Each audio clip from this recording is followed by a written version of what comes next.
bonjour à tous, aujourd'hui on se retrouve pour une nouvelle vidéo sur des gyoza. C'est une recette d'origine chinoise mais qui s'est popularisée au Japon. Ce sont des petits raviolis qu'on va pouvoir faire maison. Donc c'est une recette un peu plus compliquée que les deux dernières, mais on s'en sort bien si on a du temps, de la patience. On va faire la pâte maison et la farce maison. On va commencer tout de suite par faire cette farce. Alors là-dedans j'ai pesé 100 g de viande hachée, auquel on va rajouter déjà un poireau qu'on va couper en rondelles.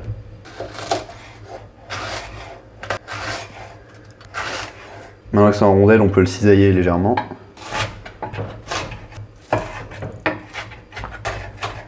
Et on met ça dans le plat.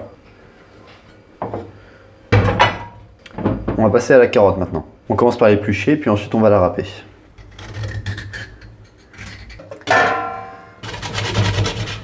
Et on ajoute ça.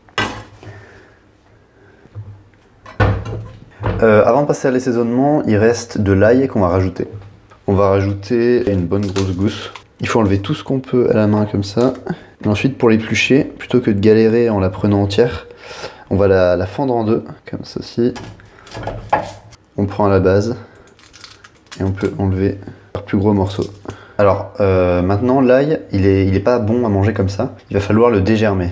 Toute cette partie là, qu'on appelle le germe, il va falloir l'enlever. On prend entre les doigts comme ceci. On met la lame juste d'un côté, on fend. Ceci, ensuite on fait pareil de l'autre côté et on tire et il y a le germe qui vient. Alors maintenant on vient le cisailler et on va lâcher juste après. Voilà, comme ça suffit et on rajoute ça dans la farce. Ok, maintenant on passe à l'assaisonnement. Alors on va déjà le saler. On va rajouter du poivre. Et alors là idéalement il faudrait de l'huile de sésame. Je prends de l'huile de noisette et ça le fait aussi bien. Et enfin on va rajouter de la ciboulette. Et enfin un œuf. Et maintenant on peut mélanger. Voilà, la farce est prête, donc on réserve ça au frigo et puis on passe tout de suite à la pâte à gyoza. Ok, on va passer à la pâte. On va d'abord prendre de l'eau chaude. C'est important d'avoir de l'eau chaude pour faire cuire la farine en fait qu'on va le verser. Donc on commence par faire bouillir de l'eau. Pendant que l'eau bout, on va venir mesurer 100 g de farine. On laisse la farine sortie parce qu'on en aura besoin pour plus tard. Et on va rajouter une bonne pincée de sel. Pour mélanger, je vais prendre juste le bout d'une fourchette. On va pas mélanger tout de suite avec les doigts parce que l'eau va être très très chaude. Voilà l'eau bout, donc on en rajoute un tout petit peu pour commencer. Comme ceci, et on mélange. Il faut que ça fasse un peu des gros pâtés en fait. On rajoute.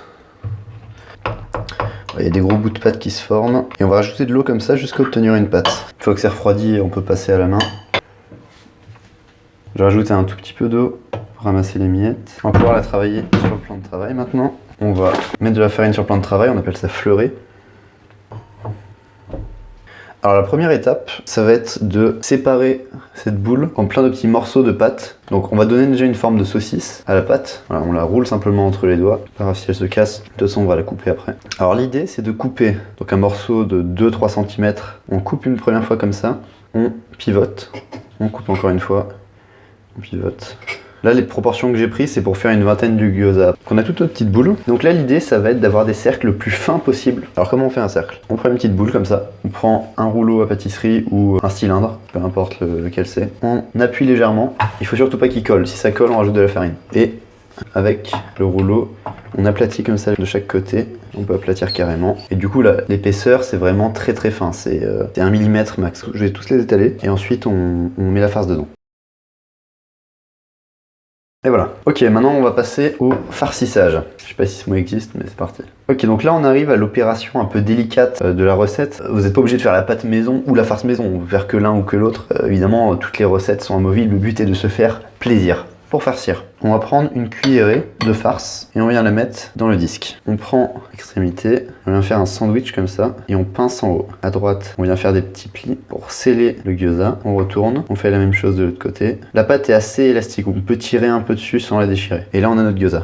Des petits plis, on pince, on plie comme ceci et on presse. Voilà, ils sont finis, on passe tout de suite à la cuisson. Ok, alors pour cuire les gyoza, on va les cuire à la vapeur. Il y a une astuce qui permet de cuire à la vapeur, même dans une poêle. On va commencer par les snacker. On fait chauffer de l'huile et on va mettre nos gyoza sur la poêle pour faire une première cuisson. Alors là, il commence à être pas mal, on voit une légère coloration sur le dessous.